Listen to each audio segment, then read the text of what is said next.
का जो संस्कृत साहित्य पुस्तक है जिसका नाम है देववाणी संस्कृत, और इस पुस्तक के प्रथम अध्याय में जो वर्णित है उस पाठ का नाम है वंदना। इस प्रथम अध्याय में हम लोग को 2 श्लोक पढ़ना है, जो दोनों श्लोक इस प्रकार से लिखा गया है। इसको किस प्रकार उच्चारण करना है, इस श्लोक का क्या अर्थ है, इन समस्त बातों को हम लोग आज सीखेंगे। तो चलते हम लोग आगे।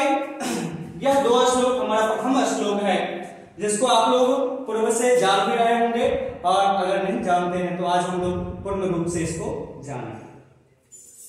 यह हमारा प्रथम श्लोक है, लिखा गया है असतो मां सद्गमय तमसो मां ज्योतिर्गमय मृत्योर्मां अमृतं गमय।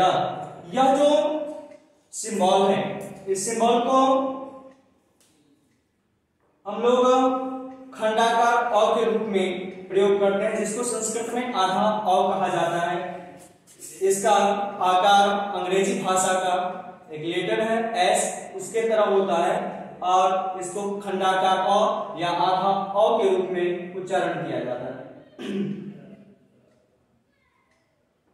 इसके बाद द्वितीय श्लोक है मातृ देवो भव पितृ देवो भव आचार्य देवो भव अतिथि देवो भव। यह हमारा दोनों श्लोक है, और इसके बारे में हम लोग को जानना है।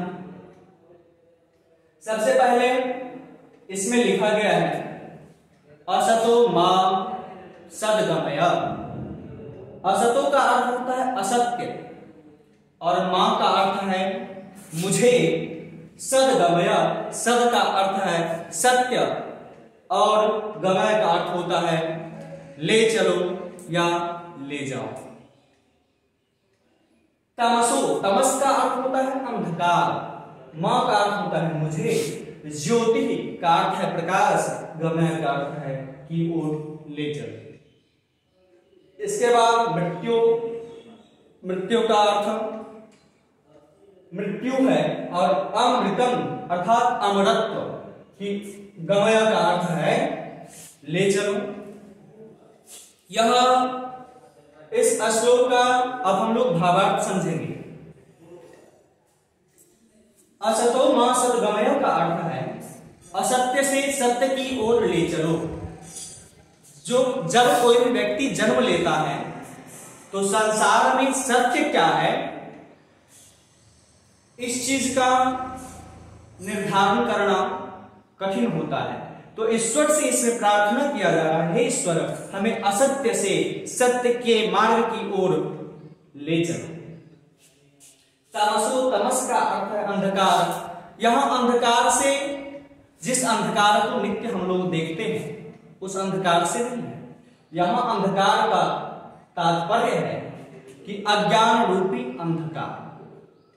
अज्ञान को यहां अंधकार की संज्ञा दी गई है, और कहा गया अज्ञान रूपी अंधकार से मुझे ज्योतिर्गमय अर्थात ज्ञान रूपी प्रकाश की ओर ले चलो। मृत्योर्मा अमृतम गमय, मृत्यु से अमरत्व या अमरता की ओर ले चलो। यह इसका एक साथ हम लोग जानेंगे।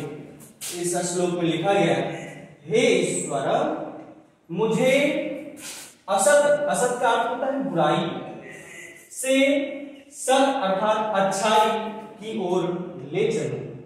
मुझे तमस, तमस का अर्थ है अंधकार, मुझे अंधकार से प्रकाश की ओर ले चलो। मुझे मृत्यु से अमरता की ओर ले चलो या अमरत्व की ओर ले चलो। यह हमारा प्रथम श्लोक है। इसके बाद ये द्वितीय श्लोक। इस श्लोक में जो कुछ भी हम लोग ज्ञान प्राप्त कर रहे हैं वह समस्त ज्ञान होता है जीवन में प्रयोग करने योग्य, यहां लिखा गया प्रथम श्लोक में मातृदेवो भव, क्योंकि कहा गया माँ की ममता के आगे तो सारा जग ही छोटा है। माँ का जो प्रेम स्नेह अपने संतान के प्रति होता है उसके आगे उससे और किसी से तुलना नहीं की जा सकती है माँ। तो यहाँ माता का स्थान देवता के समान बतलाया गया है। और दूसरा पितृदेवो भव का अर्थ है, इसमें मनुस्मृति में भी इसका वर्णन है, पिता धर्मः पिता स्वर्गः। तो पिता धर्म है, पिता स्वर्ग है, और उसी में लिखा गया है कि पिता पितरमापन्नेति पितरेतु सर्व देवताः, अर्थात पिता ही समस्त देवता हैं। और उसी वाक्य को यहां लिखा गया पितृ देवो भव, पिता देवता के समान होते हैं।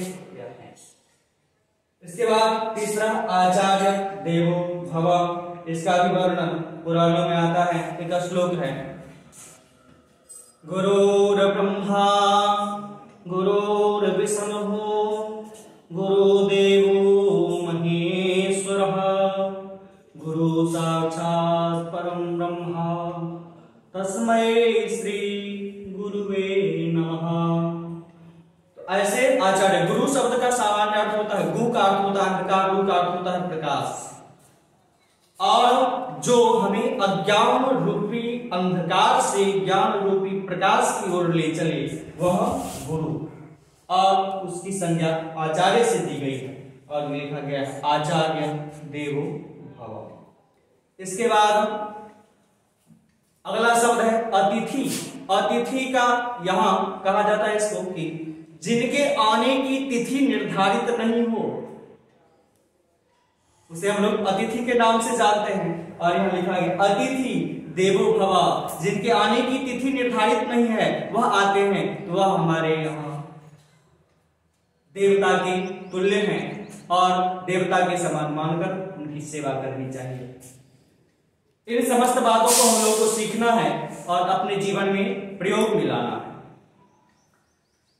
धन्यवाद। आज के लिए इतना ही, फिर हम लोग मिलते हैं अगले वीडियो में।